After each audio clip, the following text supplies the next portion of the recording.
ദൈവത്തിന് മഹത്വം ഉണ്ടാകട്ടെ.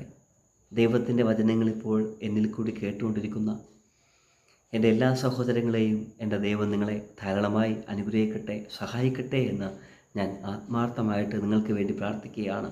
ദൈവം നിങ്ങളെവരെയും അനുഗ്രഹിക്കട്ടെ, സഹായിക്കട്ടെ. ഇന്ന് ഞാൻ നിങ്ങളോട് സംസാരിക്കാൻ ആഗ്രഹിക്കുന്ന ഒരു വേദഭാഗം യിരെമ്യാ പ്രവാചകൻ്റെ പുസ്തകം 29-ാം അധ്യായം അതിൻ്റെ 11-ാമത്തെ വാക്യത്തിൽ ഇങ്ങനെ പറയുകയാണ്: നിങ്ങൾ പ്രത്യാശിക്കുന്ന ശുഭഭാവി വരുവാൻ തക്കവണ്ണം ഞാൻ നിങ്ങളെക്കുറിച്ച് നിരൂപിക്കുന്ന നിരൂപണങ്ങൾ ഇന്നവ എന്ന് ഞാൻ അറിയുന്നു. അപ്പോൾ നമ്മുടെ പ്രത്യാശ എന്താ? നമ്മുടെ ഭാവി ജീവിതത്തെ ദൈവം അനുഗ്രഹിക്കണം, നമ്മളെ ദൈവം അനുഗ്രഹിക്കണം, നമുക്ക് നല്ലൊരു ജോലി ദൈവം തരണം, നല്ല കുടുംബം തരണം, അല്ലെങ്കിൽ നല്ലൊരു ആരെയും മുമ്പിൽ കൈ നീട്ടാതെ ജീവിക്കുവാനുള്ള നല്ലൊരു സാമ്പത്തികമായ ദൈവം നമ്മെ സഹായിക്കണം എന്നൊക്കെയും നമ്മുടെ ജീവിതത്തിൽ ആഗ്രഹമുണ്ട്. ആരുടെയും അടിമയായി ജീവിക്കാതെ വണ്ണം സ്വന്തമായി അധ്വാനിച്ച് ജീവിക്കാനുള്ള കഴിവും ആരോഗ്യവും ദൈവം തരണമേ എന്ന് പലപ്പോഴും നമ്മൾ പ്രാർത്ഥിക്കാറുണ്ട്. ചിലപ്പോൾ നമ്മൾ പറയും, എൻ്റെ മരണസമയത്ത് ഞാൻ മരിക്കാൻ പോകുമ്പോൾ ആരെയും ബുദ്ധിമുട്ടിച്ച് മരിക്കല്ലേ ദൈവമേ എന്നൊരു ചിന്ത നമ്മുടെ ജീവിതത്തിലുണ്ടാവാം. മക്കളെയോ അല്ലെങ്കിൽ ബന്ധുക്കളെയോ ആരെയും ബുദ്ധിമുട്ടിച്ചുകൊണ്ട് കിടക്കുവാൻ ദൈവം അനുവദിക്കല്ലേ എന്നൊക്കെ പലപ്പോഴും നാം ദൈവത്തോട് പ്രാർത്ഥിക്കാം. അപ്പോൾ ഇവിടെ പറയുന്നത്, നിങ്ങൾ പ്രത്യാശിക്കുന്ന ശുഭഭാവി. നമ്മുടെ ജീവിതം മുന്നോട്ട് പോകണമെങ്കിൽ നമുക്ക് നല്ല ഭാവി ആവശ്യമാണ്. ഈ വചനം എഴുതുമ്പോൾ മിസ്രൈമിലുള്ള ജനത്തെ ബാബേലിലേക്ക് അടിമയായി പിടിച്ചുകൊണ്ട് പോയിരിക്കുകയാണ്, ബദ്ധന്മാരായി പിടിച്ചുകൊണ്ട് പോയിരിക്കുകയാണ്. ഈ വചനം എഴുതുമ്പോൾ തന്നെ അതിൻ്റെ പശ്ചാത്തലം ഒന്ന് നോക്കുകയാണെങ്കിൽ ബാബേൽ പ്രവാസികൾക്കുള്ള യിരെമ്യാവിൻ്റെ ഒരു കത്ത് എന്നാണ് ഈ വചനത്തിൻ്റെ തലക്കെട്ട് വായിക്കാൻ സാധിക്കുന്നത്. അതായത് മിസ്രൈമിലുള്ള സകല വ്യക്തികളെയും സകല ജനങ്ങളെയും ബാബേലിലേക്ക് ഒരു അടിമയായി പിടിച്ചുകൊണ്ട് പോയി.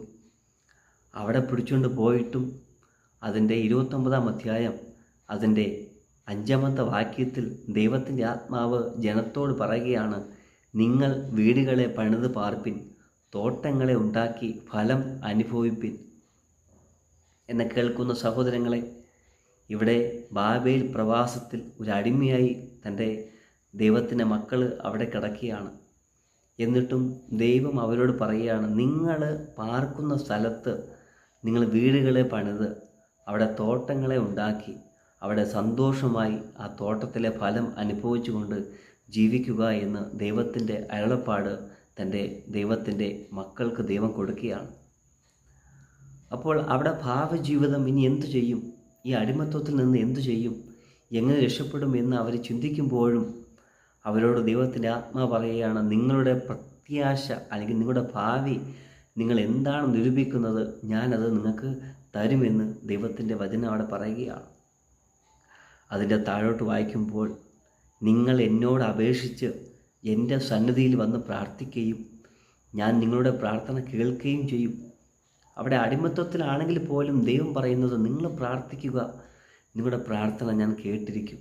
അതിൻ്റെ താഴോട്ട് വായിക്കുന്നു, നിങ്ങൾ എന്നെ അന്വേഷിക്കും, പൂർണ്ണ ഹൃദയത്തോടെ അന്വേഷിക്കുമ്പോൾ നിങ്ങൾ എന്നെ കണ്ടെത്തും.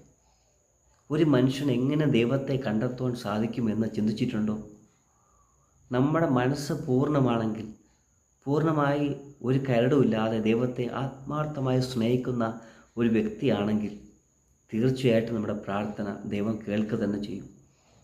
ദൈവത്തിൻ്റെ വചനം ഇങ്ങനെ പറയുകയാണ്: ഹൃദയശുദ്ധിയുള്ളവൻ ഭാഗ്യവാൻ, അവൻ ദൈവത്തെ കാണും. ഹൃദയശുദ്ധിയുള്ളവൻ ഭാഗ്യവാൻ, അവൻ ദൈവത്തെ കാണും. അവിടെ വായിക്കുന്നു, നിങ്ങൾ എന്നെ അന്വേഷിക്കും പൂർണ്ണ ഹൃദയത്തോടെ. എങ്ങനെയാണ് ദൈവത്തെ അന്വേഷിക്കേണ്ടത്? പൂർണ്ണ ഹൃദയത്തോടെ ദൈവത്തെ അന്വേഷിക്കണം, പൂർണ്ണ ഹൃദയത്തോടെ ദൈവത്തോട് പ്രാർത്ഥിക്കണം. നമുക്കൊരു പ്രാർത്ഥനാ വിഷയമുണ്ടെങ്കിൽ നാം പലതും ആലോചിച്ചുകൊണ്ടിരുന്ന ദുഃഖിച്ചുകൊണ്ടിരുന്ന് പ്രാർത്ഥിക്കാതെ പൂർണ്ണമായി നമ്മുടെ സകല സങ്കടങ്ങളും ദൈവത്തിന് സമർപ്പിച്ചുകൊണ്ട് പൂർണ്ണ മനസ്സോടുകൂടെ ദൈവത്തോട് പ്രാർത്ഥിക്കണം. അവിടെ ദൈവത്തെ പൂർണ്ണ മനസ്സോടുകൂടെ അന്വേഷിക്കണമെന്നാണ് അവിടെ ദൈവത്തിൻ്റെ വചനം പറയുന്നത്. ദൈവത്തിൻ്റെ വചനം ഇങ്ങനെ പറയുകയാണ്: ദൈവത്തെ അന്വേഷിക്കുന്ന ബുദ്ധിമാന്മാർ ഉണ്ടോ എന്ന് കാണുവാൻ യഹോവ സ്വർഗത്തിൽ നിന്ന് ഭൂമിയിലേക്ക് നോക്കുന്നു. അപ്പോൾ ദൈവത്തെ അന്വേഷിക്കുന്നത് ആരാണോ, ആത്മാർത്ഥമായ ദൈവത്തെ ആരാണോ സ്നേഹിക്കുന്നത്, അവരെ ദൈവം അനുഗ്രഹിക്കുക തന്നെ ചെയ്യും. ഇവിടെ ബാബേൽ പ്രവാസത്തിലാണെങ്കിലും അടിമത്വത്തിലാണെങ്കിലും ദൈവം പറയുന്നത് എന്താ? നിങ്ങളവിടെ സന്തോഷമായിരിക്കണമെന്നാണ്. എന്നെ കേൾക്കുന്ന സഹോദരങ്ങളെ, നിങ്ങളിപ്പോൾ ഏതവസ്ഥയിലാണ്? ദുഃഖത്തിലാണോ? പ്രയാസത്തിലാണോ? പലവിധമാവുന്ന വിഷമങ്ങളാണോ? ആ അവസ്ഥയിൽ ഇരുന്നു കൊണ്ട് തന്നെ, ആ പ്രയാസത്തിൽ ഇരുന്നു കൊണ്ട് തന്നെ നിങ്ങൾ ആത്മാർത്ഥമായി പൂർണ്ണ മനസ്സോടെ ദൈവത്തോട് പ്രാർത്ഥിക്കണം. എന്നാൽ മാത്രമേ നിങ്ങളുടെ അവസ്ഥയ്ക്ക് മാറ്റം വരികയുള്ളൂ. നിങ്ങളുടെ ജീവിതത്തിൽ വിഷമം മാത്രമേ ഉള്ളൂവെങ്കിലും ആ വിഷമത്തിൽ ഇരുന്നു കൊണ്ട് ദൈവത്തോട് പൂർണ്ണ മനസ്സോടെ പ്രാർത്ഥിക്കണം. എന്നാൽ മാത്രമേ ദൈവം നമ്മളെ അനുഗ്രഹിക്കുകയുള്ളൂ.